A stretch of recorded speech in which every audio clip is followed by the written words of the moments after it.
Hello, everyone, and welcome to our second session of the Behavioral Science Day of UN 2.0 Week 2025. This is our Behavioral Science Expo, talking about solutions for delivering impact. So ways in which we're applying behavioral science to have to produce real meaningful change. So for those of you who are new to behavioral science, my name is Mary McLennan. I will be moderating today's session. I am the Senior Advisor on Behavioral Science to the Executive Office of the Secretary General, and I also lead an initiative called the UN Behavioral Science Group. So I already see a number of colleagues putting into the chat where they are coming from, where they're located, what they do. If you want to do that, that could be a good way to get to know each other in terms of our backgrounds and experiences and how we can tailor our discussion to all of you today. So great, we have the UK, we have Iraq, we have Canada, New York, all over the Kuwait, so all over the world. So great, thank you all for joining us. Okay, so this week is a big week itself. We have 5 days of events taking place. On the next slide, we'll see a little bit more about that. So, oh, a little bit too far there, maybe on the slides. Yeah. Um, Yes, here we go. So UN 2.0 week is obviously this week. We are on the second day here. As I mentioned, we had the high-level panel just shortly ago, not too long ago. And now we have the expo session. Tomorrow we have data and digital, Thursday foresight, Friday culture. So there's lots more to explore throughout the week. I encourage you to check out the links to join others.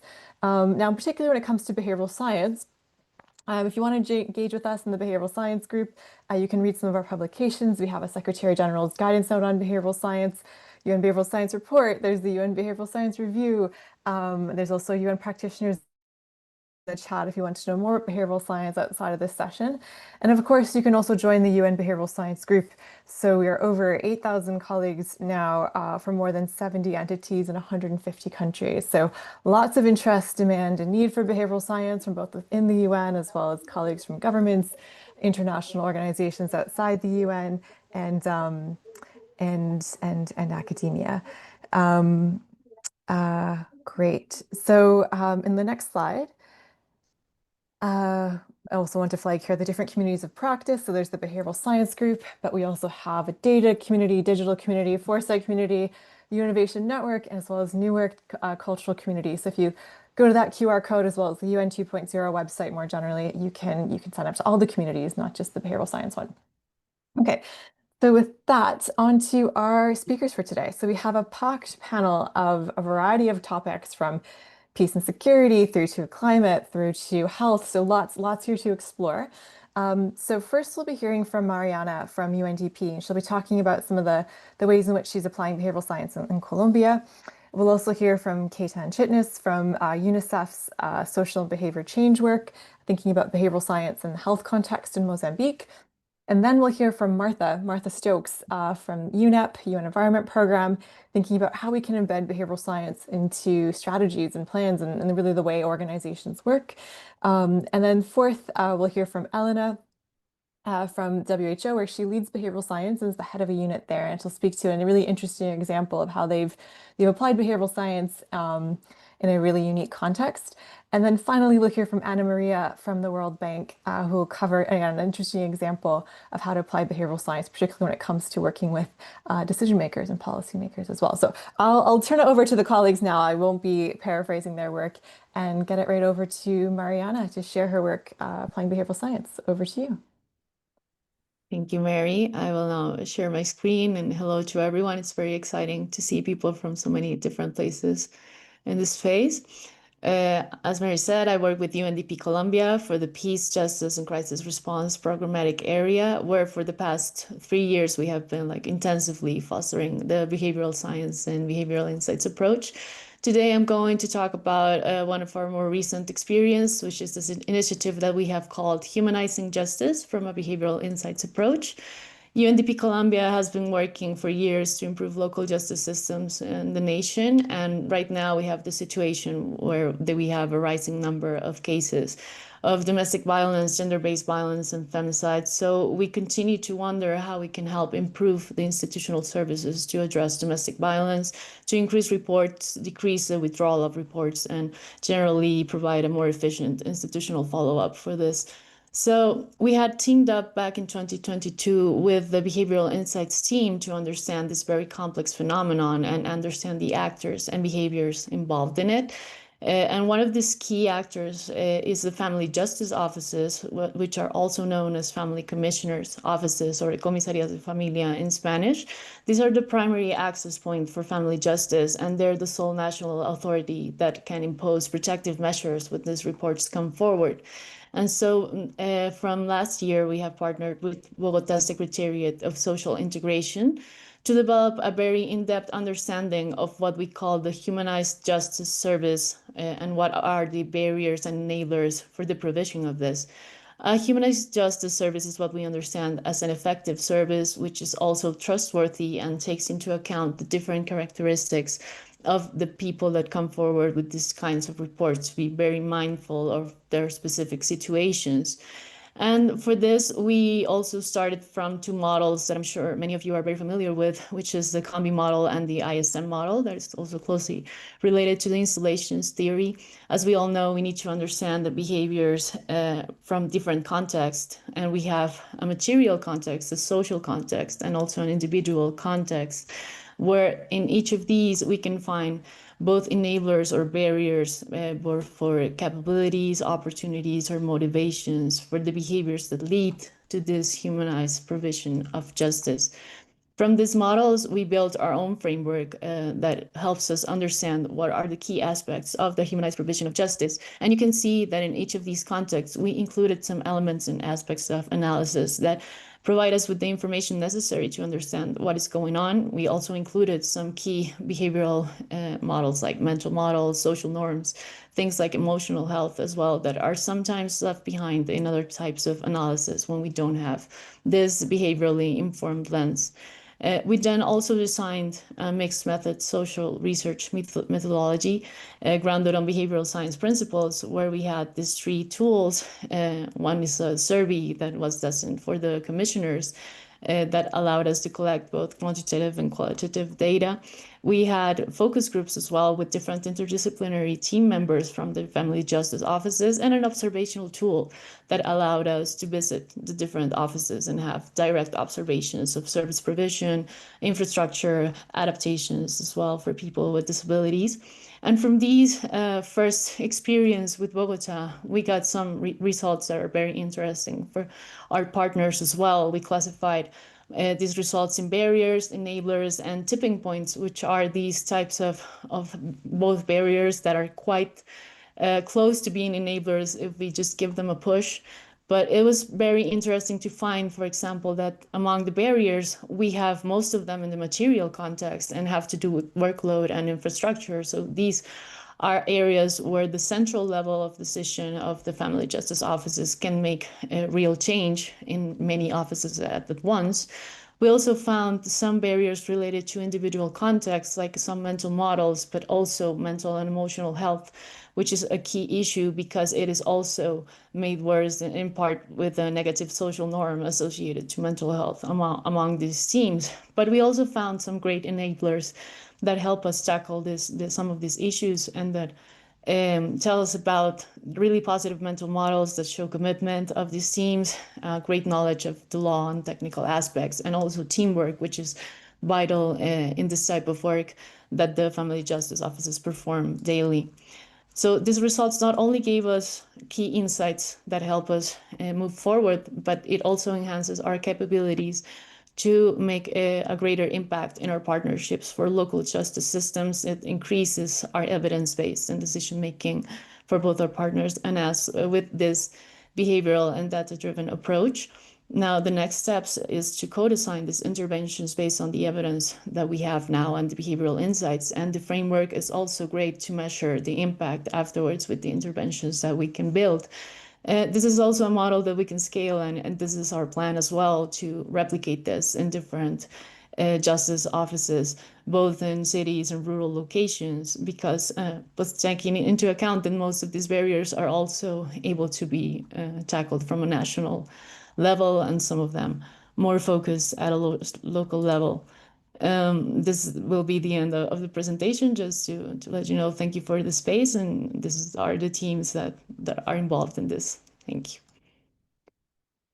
Great. Thank you for that, Mariana. Really interesting insight on how you look at the barriers, enablers, and how to build evidence to really change things. And I saw a lot of hearts and claps when you talked about the scaling of it and thinking about, the potential of looking at one context and how we can drive this going forward. Okay, so on to our next speaker. Before, I just wanted to flag, we will have time for questions at the end of the session. So feel free to use the Q&A box there at the bottom of your screen to both, you can ask about specific things about the projects or more generally applying behavioral science. All of the colleagues here have experience with the methods and ways of working. So feel free to check out the Q&A box and also upvote questions of your colleagues as well. Okay, so with that, over to our next speaker, Ketan, over to you. Thanks, Mary. So I'll speak about the work that we're doing in Mozambique, specifically with regards to improving WASH practices and behaviors. Maybe next slide.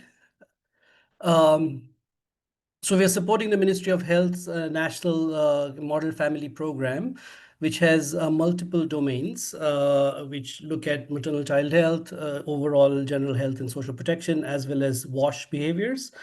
So what we did for the purposes of this intervention design was followed a classic kind of a five-step approach of looking at the target behaviors where we wanted to really focus with the intention of accelerating the practices and scaling them over time. So two specific practices we looked at, which was hand washing with soap and ash at critical moments, as well as proper use and maintenance of latrine. So those were the ones which we focused for this particular intervention among the different 10 domains of behaviors we have.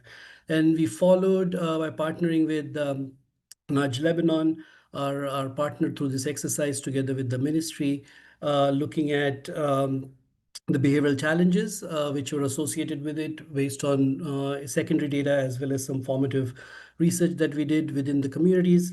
And then we looked at working with the and kind of co-designing an intervention and tools for the specific kind of behaviorally science-informed intervention that I'll speak to in a minute. And then we did the classic baseline endline. And now we are in the process of having preliminary data, which we would be finalizing in terms of the scale-up strategy. So next slide, please. So what we did as a result of the how was really spent almost substantial amount of time working with the communities to try and come up with behaviorally informed or behavioral insights informed three interventions specifically to improve these two practices. So the three ones are looking at the training of the community health committees to make sure that they have the motivation and the capability to promote the key practices. We equipped them with a tool, which was a very visually kind of appealing, attractive communication guide, which had simple checklists, practical steps on building tippy taps and latrine lids. As well as we looked at providing some very low cost, locally sourced materials which would facilitate and reduce the hassle of practicing these behaviors. So all of this was informed by the different models we have, like the EAST or the COMBI or the capability, intention, action, sustainability approach model, by ensuring that we use these concepts to and the data that we collected on the ground to develop these interventions together with the community, together with the government counterparts. Then with the partner, Nudge Lebanon and a research data collection company, we did a baseline endline, and we are using a difference in difference design approach within the 4 districts where we have the treatment and the intervention, the control groups along these behaviorally informed interventions that we are testing. Next slide, please. So there's preliminary data that's coming up. We are still in the process of analyzing some of the qualitative data, which was also collected, and the observational data. And what we are looking at during the impact evaluation of this intervention, which was rolled out for more than 6 months, was there's an existing model family certification parameter or process, which is based on observable behaviors that families are practicing within those 10 domains. So in this context of WASH, it was about really seeing if there is a water tap, if there is a bucket, if there is soap and ash close to the toilet, as well as looking at the latrines if they had the proper lids to do that. So what we are seeing is that in the treatment groups, in the initial data that we are seeing is certainly the communities that receive the treatment are more likely to have a tippy tap, which is the locally made kind of a water point station using sticks and using a gallon, which was part of the low-cost kind of intervention material that we distributed. Also, among those who had this fixed tippy tap, the ones who had it within the treatment group were more likely to have a functional one. So essentially, it wasn't broken. There was the gallon there with the water. There was soap, etc. So it was something which gives us an indication that the interventions that we implemented had a success in terms of putting up the hand washing facility. In terms of latrine use, I think the data is not so positive.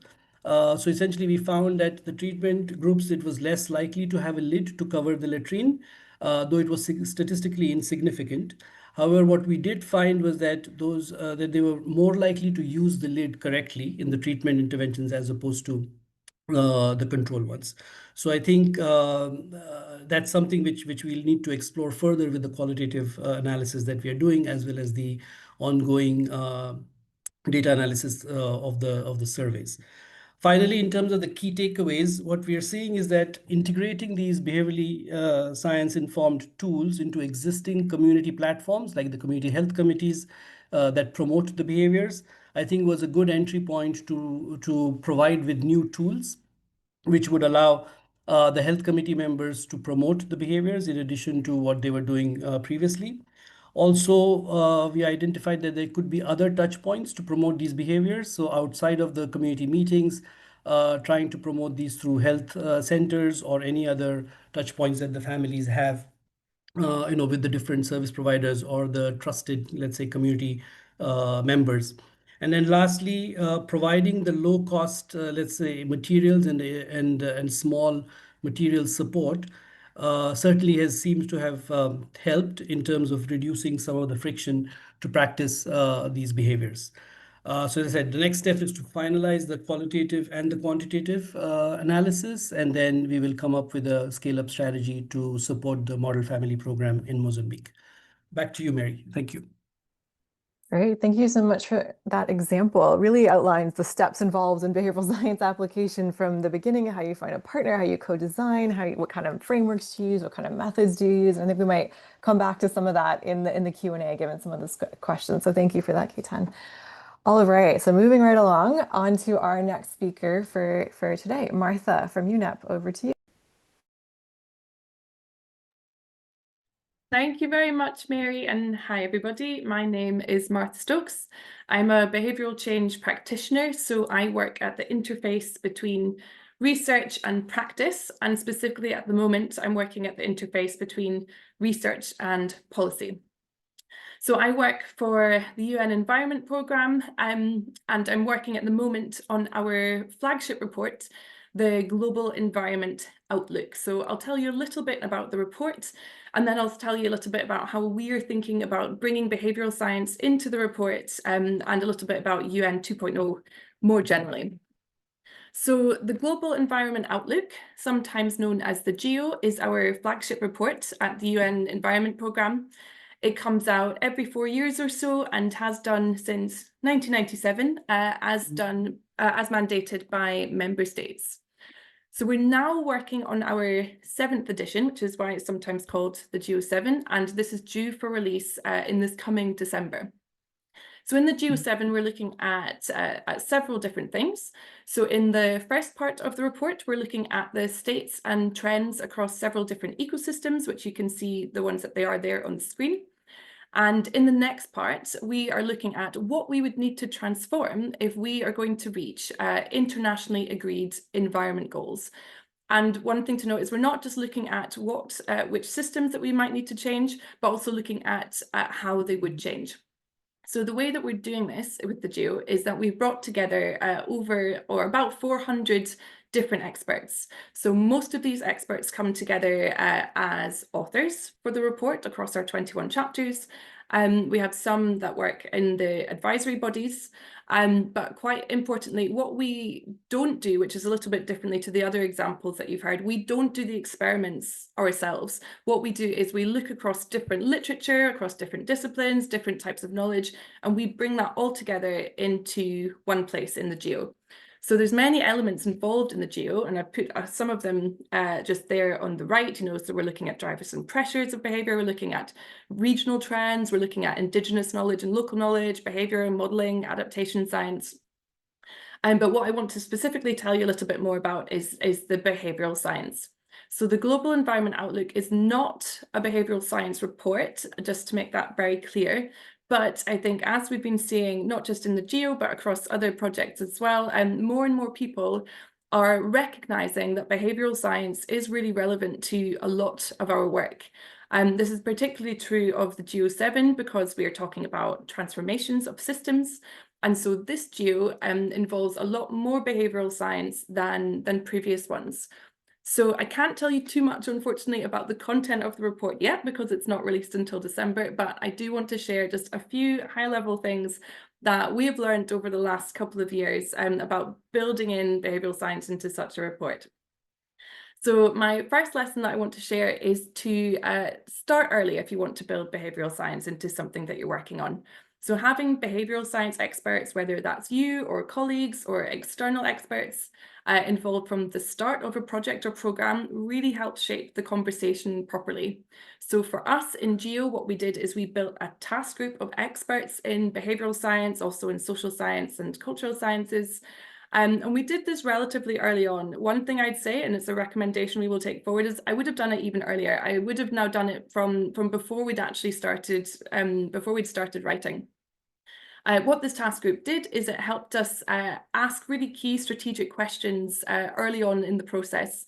Even things like, what do we mean by behaviour? Because actually, when you start looking at it, there's lots of subtly different definitions of that. Are we also talking about individuals? Are we talking about systems? And what are the implications for the writing if we're talking about both of those different things? So these experts also really helped us frame behavioural science as a lens that could be applied to across different chapters, especially the transformation chapters, and not just as a few sentences that might get added on to the end of a section, which is sometimes what you see. So the second lesson is to find your champions. So in GEO, as I mentioned, we work with about 400 different experts. Some of these are behavioural scientists, and many are not. Many come from a range of different backgrounds, and many have not actively used behavioural science in their work before. And in some projects, actually, even in the past, not so much on this one, luckily, but some people I've worked with have even actually mistrusted behavioural science, so would be less likely to bring it into what they were thinking about. So like I mentioned, what we did in GEO is that we built this task group made up of behavioural science experts from across many of the different 21 chapters that we have. And I think that this really helped bring conversations about behavioural science to many of the different chapters in the report. It meant that there was someone advocating for behavioural science across many of these different chapter teams. And I think something that worked really successfully here is not only did we have our behavioural science champions in many of these chapters, is that they really thought about how they wanted to work. So they didn't just go to the chapter teams and start saying, okay, we need behavioural science, we need this paper and that paper. They really started by building trust, by building relationships with other people on the team. And it meant that actually some of these conversations just occurred more organically. And then when they did, they came from a place of mutual respect between the behavioural scientists and other authors who were less familiar with behavioural science. And it meant that the other experts were much more likely to take the recommendations of where to put behavioural science into the text on board, which is something that's really tricky to do in a report such as GEO, where you want to talk about everything and you have a really limited word count. So I think that was something that was really key. So thirdly, and this is something that is it's a relatively new thing that we're talking about in the GEO task group, and it's something we want to think about a little bit more in the next couple of months. But we've found that although there is a lot of really great behavioural science literature out there, particularly in some sectors such as health, there is a lot more research that we need. So this is particularly true in local contexts where there's behavioural science gaps, especially in global south contexts, also across certain sectors as well.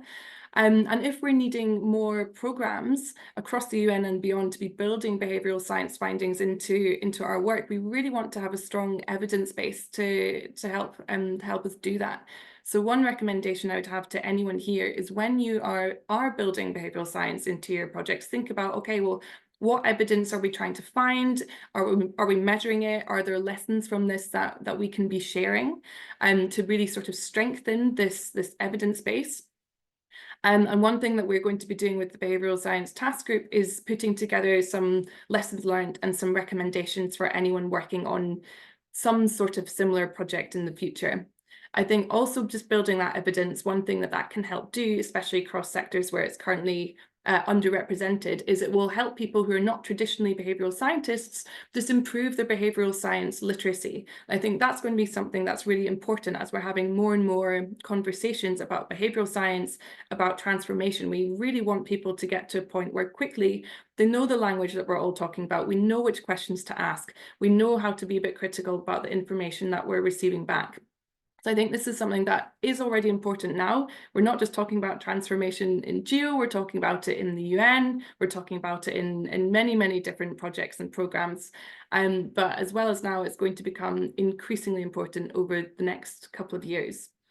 So I'm sure I'm about at the 5-minute mark, so I will stop there. But I've just put my details on the next slide. I know that we're going to go to some questions and answers, but I really am always happy to have offline conversations with people who might be looking at starting a project or starting to think about how to transform behavioural science research into practice. So please do reach out if you have any questions. So I'll stop there and I will hand over to the next presenter. Thank you very much. Great. Thank you, Martha, for this really interesting example of how we were able to think about, not just the experiments and the nice how-to work that we've heard from Mariana and Ketan, but, how we can embed this into some of the bigger picture pieces of the work of the UN as well. So thank you for that. All right. Okay. So next over to, and just to remind you as well, please put your questions in the Q&A. Some great questions coming through, but keep them coming. Okay. So next over to Elena from the WHO to share her work. Over to you.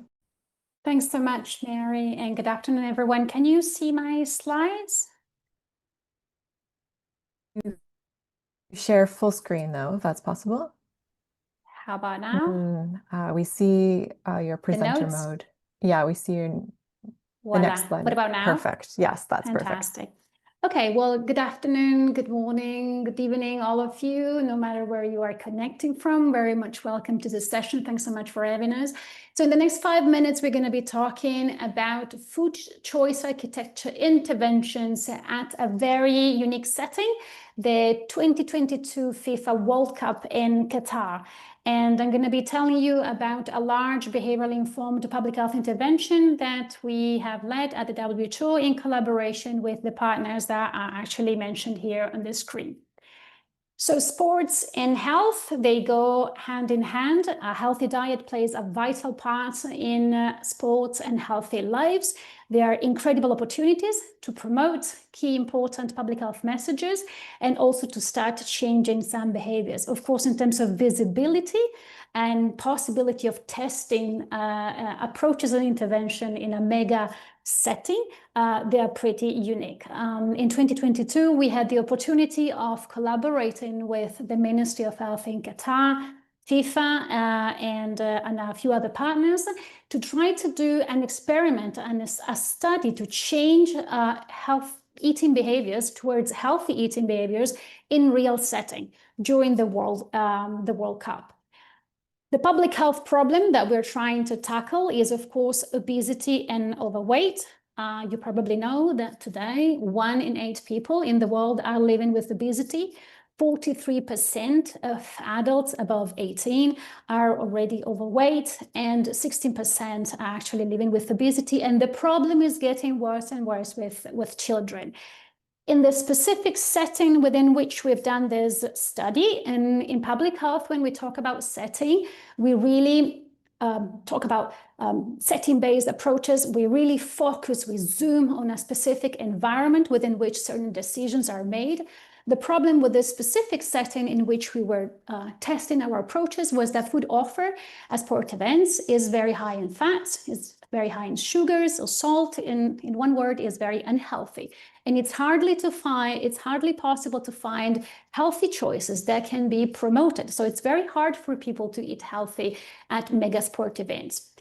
In addition to that, organizers of these mega sport events, they have the misconception that actually this unhealthy offer corresponds to fans' expectation and desire for this type of experiences. In fact, we have more and more evidence and studies that report to us, qualitative studies, that fans actually would welcome and actually expect as part of high-level events like this one, for example, a diverse food choice that is healthy, that is in line with all the messages related to sport. And final point, when we approached the project, the previous year at the Arab Cup, the organizers of the event had already tried promoting some healthy options. And unfortunately, the experiment didn't go too well because in fact there was low demand, which of course created a number of losses and some mistrust on the side of the organizers towards this type of interventions. So we started with a public health intervention. Of course, for people to be able to eat healthy, they need to have healthy options to be able to choose, right? So we were able to change 30% of the menu offered at the event, and this 30% was healthy options on the menu. That means that we did an assessment and we did food reformulation. We actually re-prepared the recipes of the food that were presented at and offered during the event. And then once you have possibly good, healthy options to be bought, of course, you need to make sure that people want to eat healthy and decide to eat healthy during a mega sport event. So we decided to put together a study based on the evidence that we have from a different type of setting, which is healthy eating in schools, for example, cafeteria, canteens. You probably have heard about those. There's a lot about nudges actually in this micro setting. They're not really mega setting, and they're pretty standardized culturally, right? You have the same community. The challenge here that we wanted to test, and the assumption that the hypothesis that we wanted to test is, do actually these architecture choice intervention that work so well in this micro setting, do they work also in multicultural mega sport events? How do they work? How can they be adapted? And are they effective? Let's remember that at one of these events, for example, we had 3.5 million people from 150 countries. The objective of our study was to test, therefore, for feasibility and to measure the impact of the changes to the choice architecture. And to do that, we used a field study with control and observations. The event was available to people through 8 stadia across the country. And in our study design, out of those 8 stadia, we selected 4 that we selected based on proximity to the center and capacity. Each stadia had a space for 40,000 fans, and we selected 2 for intervention and 2 for control. In the intervention, we pretty much changed the menu billboard, which was the first and only actually point of contact for people to make decisions about what to eat and what to order. And we added some visual cues. We added wobblers with very attractive pictures of the healthy items that we were promoting. You have to keep in mind that there was no other picture of any other item available on the boards or at the stalls where people were making their choices. And of course, in the control, we didn't have any of that. So what did we do? We did, of course, observations. We looked for interactions with the stimuli that we had put in place. And we did evaluate points of sale data against previous tournaments and stock data. And for our analysis, we adjusted for important real-world factors such as the stadium, the day, the time of the game, the sale forecast, attendance, and we tried to adjust for stock baseline. So the conclusion of our study is, first of all, feasibility. An intervention like this in a mega setting that allows you to reach millions of people is highly feasible and adaptable. It has a relatively low cost, even given the scale at which actually, in fact, it can be done and the number of people that you can reach. It is extremely acceptable to stakeholders after a number of engagements and good negotiations. We partner extremely well with all the partners, and there was a lot of enthusiasm and support for all the stakeholders, in fact, for the implementation of this. However, it must be linked to a public health intervention, meaning that doing behavioral interventions in isolation won't give you really the change, the sustainable change that you're looking for. In this case, we had to change the composition of the menu. We had to reformulate the recipes. In terms of impact, overall, we were able to observe an increase in sales of healthy items in the intervention stadium. However, we do not publish the data, and I'm not sharing the data with you today because of low certainty in the quantitative findings of the study due to the limitation of the study. In other words, we weren't able to collect good enough data in relation to the baseline stock. And that really created a lot of uncertainty in the type of findings that we were able to find through the absolute measurement of the actual sales. We noticed high interactions with the stimuli, which means that they played a very interesting role. And one of the probably most important lessons for us was that the BI approach is now an integral part of WHO guidance in relation to nutrition, healthy eating, in specific setting and at mega sport events. And these recommendations, they go to the organizers of event.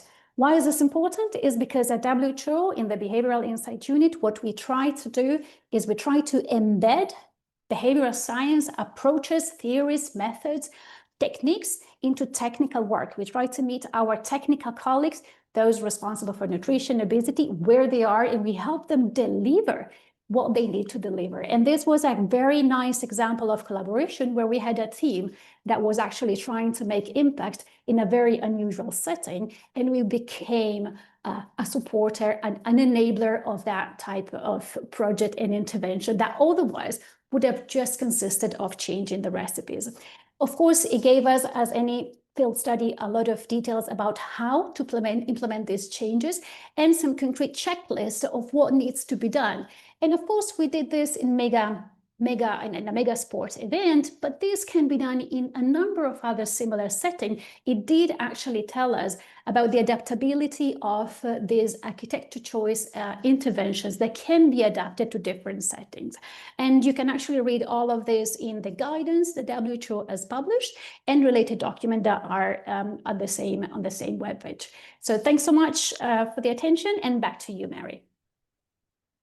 Great. Thank you for that comprehensive example of behavioral science application. Lots of hearts and claps. I saw, especially when you were talking about how you were able to take the example and make it turn it into guidance and to take it and to scale it. I saw a lot of people really kind of resonating with that, thinking about how we can take these examples and lessons more broadly. So really cool. So if you want to share in the chat some of the guidance, that would be great. And some more questions for you coming at the end. Thank you for that.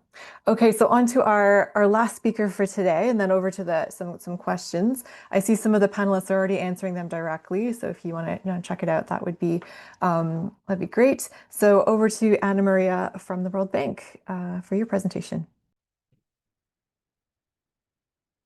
Thank you, Mary. Thank you to the UN Behavioral Science Group, the UN Innovation Network, and all the organizers for putting this event together. And thank you all for participating in this conversation. I am Ana Maria Rojas.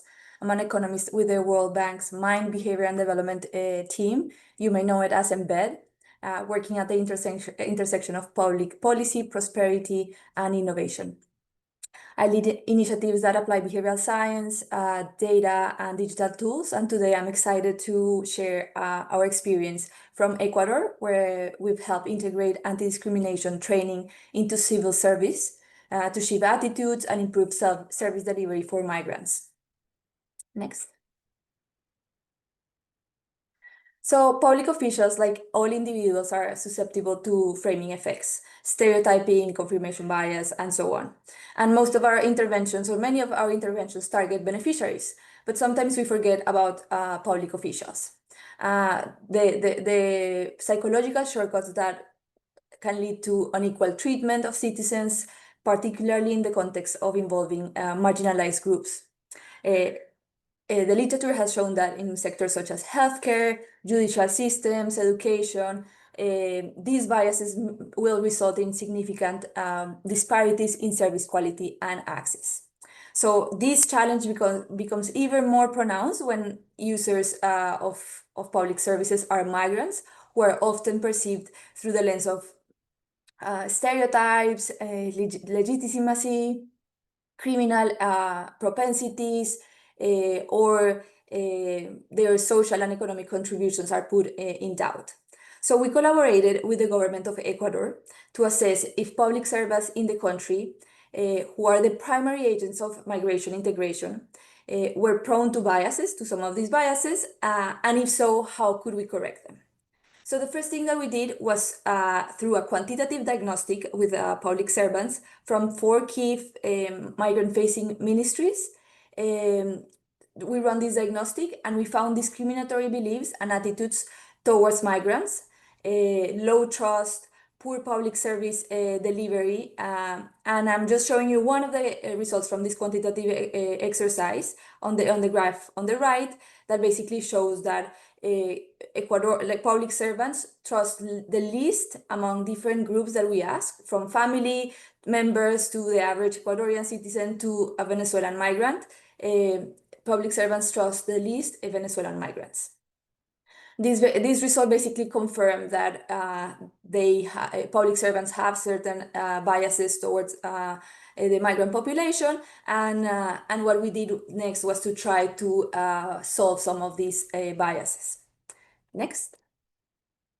So leveraging the diagnostic results, we set to design a scalable behavioral intervention. So we designed a training program to improve public service delivery for migrants in Ecuador. There is a lot of evidence or mixed evidence on whether de-biasing training works. But basically what we tried to do was to, from the evidence, from all of the data, from what things that work and don't work in terms of de-biasing and for trainings, we put this together in one intervention. So the training relied on behavioral levers such as perspective taking, norm activation, and gamification to facilitate the updating of beliefs and changes in attitudes.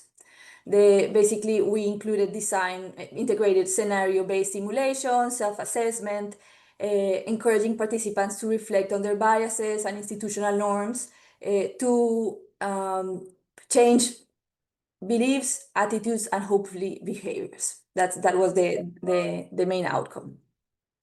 We develop a mnemonic, which is basically a catchy phrase, to be able to facilitate for participants, the training participants, to remember what to do and how to do it.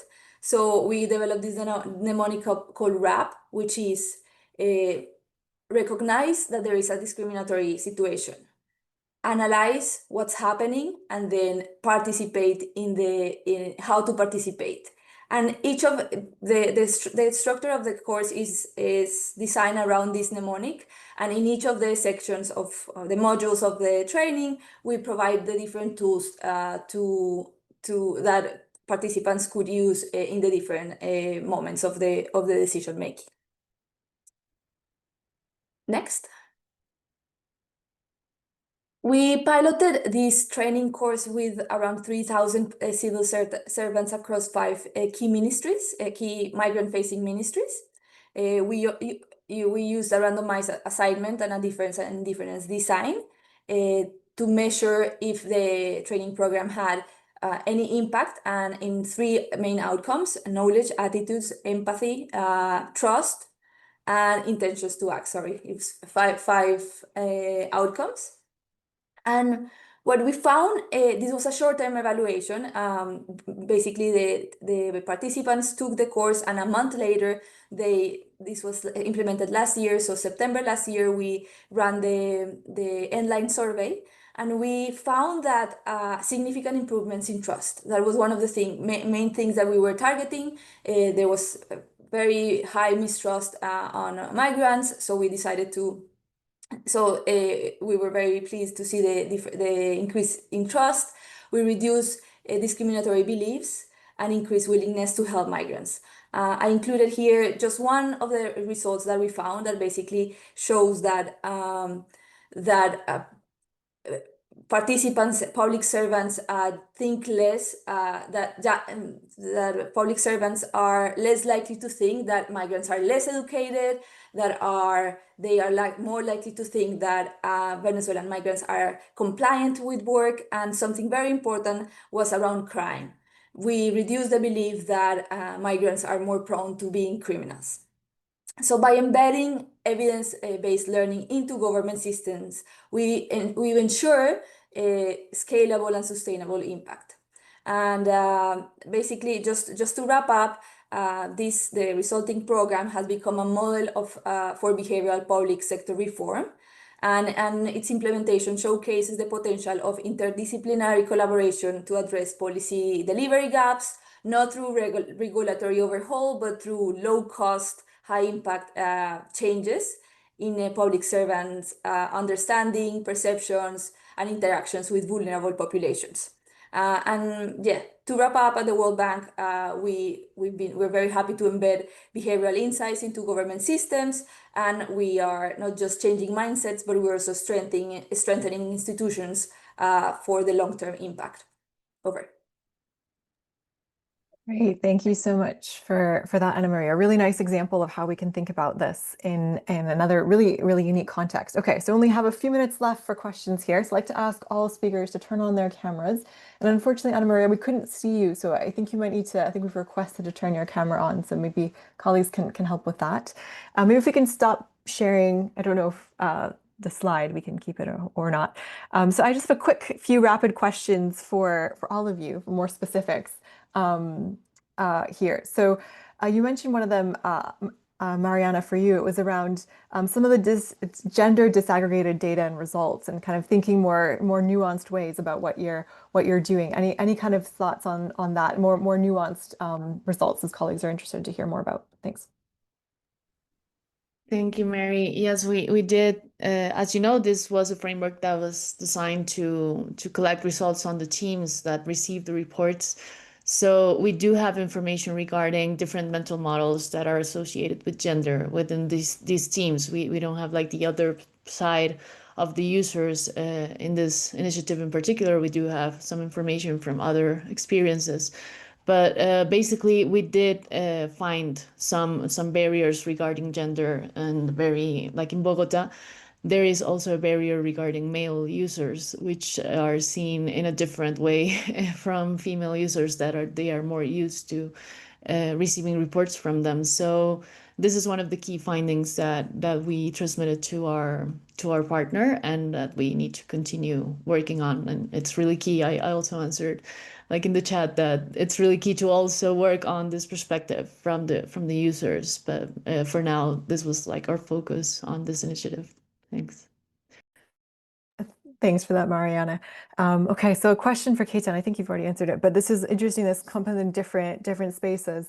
And it's as you move towards scale up, thinking about different behavioral personas or segment, how are you reflecting on that? All this work you've done to get to this project, I think that's a big general point that we have. So yeah, what are your thoughts on that? Yeah, no, first of all, thanks for the question, very relevant. We are going to replicate or scale up in similar contexts, more or less, at least when it comes to socio-economic characteristics of the family. So rural, hard to reach, this is not necessarily for peri-urban.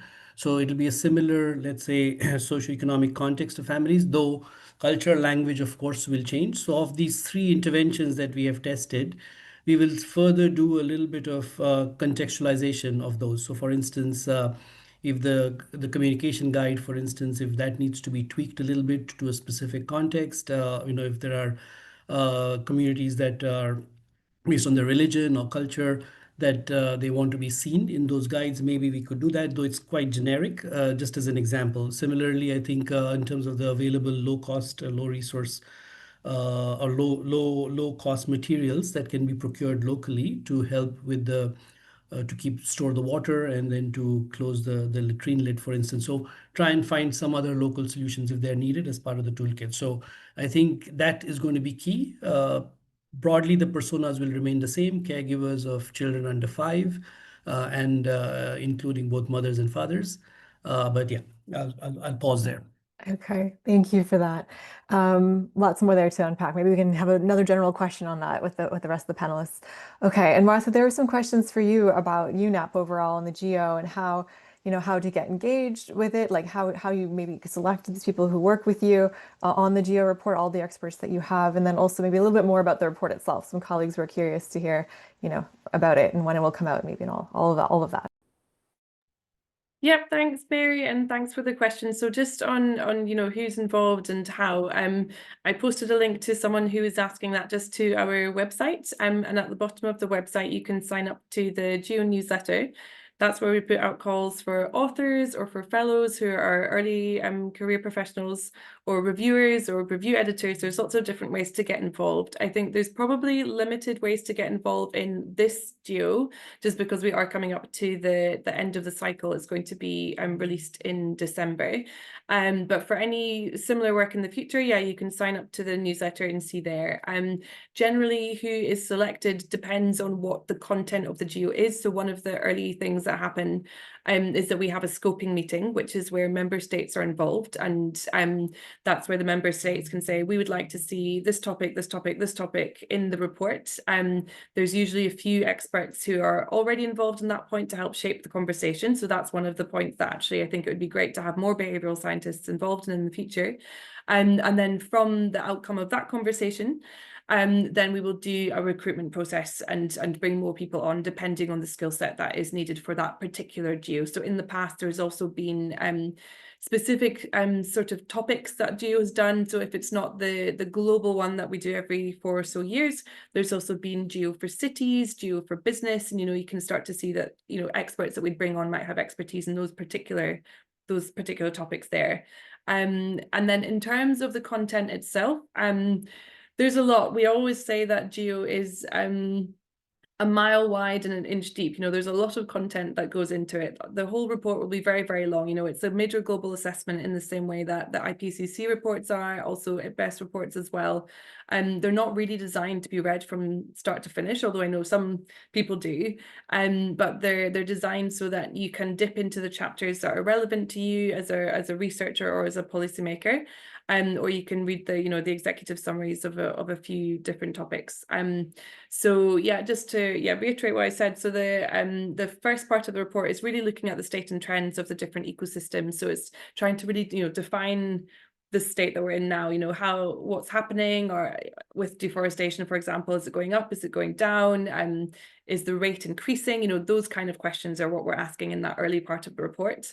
And then later on, we're looking in at those different human systems, and we're not being policy prescriptive, but we're putting out different options of solutions so that different member states can look at that and try and take some inspiration of things that they could do to transform the different systems in their nations or regions. So I think that's about the level of detail I can go into now. Hopefully once everything is published in December, and we can have some more discussions on the content of the report itself, and hopefully that answers or provides some more context anyway.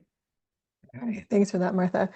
So lots of questions coming through. So you've answered a few of them, but Elena, there were quite a few for you, but one that maybe coming back to the methods part that we had with Ketan a bit earlier.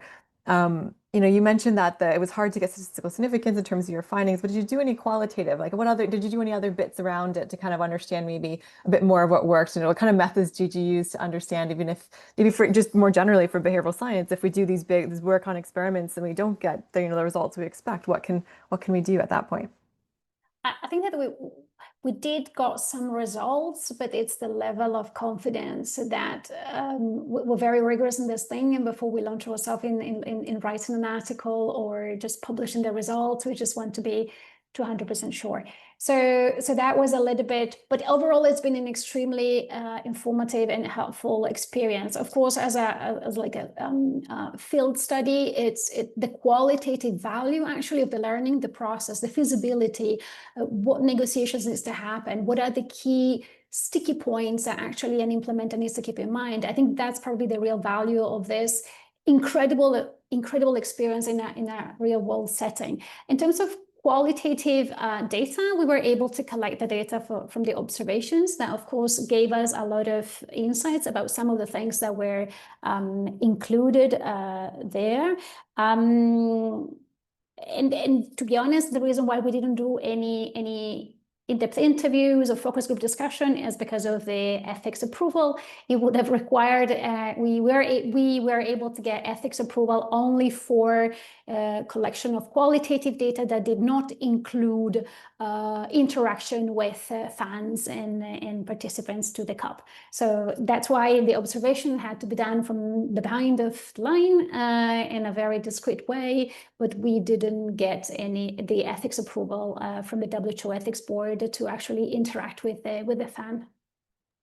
Okay, great. Thanks for that. Lots of the reality of doing these projects in practice. It's nice to read these frameworks about how to apply it, and then there's all this about how it works in reality. So thank you for that. Okay, so in the last few minutes here, there's a question actually, Anna Maria, you just answered, but it's a bit around the trade-offs between the depth of personalized feedback versus the scale. How would you just responded, but how would you respond to that? Thank you, Mary, and thank you for the question. It's one of the trade-offs that we've been battling for a while because as behavioral scientists, we know that personalized interventions work best, and we try to be as specific, context specific, and as possible. And in this specific intervention that I shared, we tried to make it as specific based on the diagnostic, but obviously it's an intervention that was scaled across the whole government of Ecuador, so it is not personalized. But now we're moving not away, but we're improving the kind of trainings that we provide using AI. Through AI, we can tailor, personalize the kind of training that is based on, let's say, the personal diagnostics that we find from each person. So that is something very exciting to leverage, again, one of the core values of UN, which is data and digital tools, in this case, AI. We're very excited to start testing how to provide interventions, generate interventions leveraging AI. Over. Thank you for that, Anna Maria, and a great segue to our tomorrow's UN 2.0 week sessions, which will be on behavioral AI and digital applications of where we can take things. So thank you so much for this. It's been really interesting hearing your thoughts. There's lots around the different methods. We've heard bits about frameworks, from the EAST framework to COM-B to difference and difference analysis to experiments. There's lots that we've explored, and I think lots more we can share. Bits around culture and how we engage with communities, as well as systems change. So all very important things about how we take these examples and projects and then really make something more meaningful across our work as well. So just on the slide here, UN 2.0 week will be continuing, as I mentioned, data and digitals tomorrow. We'll have a high-level opening panel at 9 a.m. and also a Solutions Expo like this one at 11 a.m. Eastern tomorrow as well. Thursday is Foresight and Friday is Culture, which is that cross-cutting piece across all of the quintets. So still lots more to explore. On the next slide, you can, again, join the communities of practice if you'd like to stay engaged with all of us. There's the behavioral science one, which the links are in the chat right now. Thank you to colleagues for sharing. There's also data community, digital community, foresight, and culture as well. So here's also the link to stay connected for UN 2.0 week.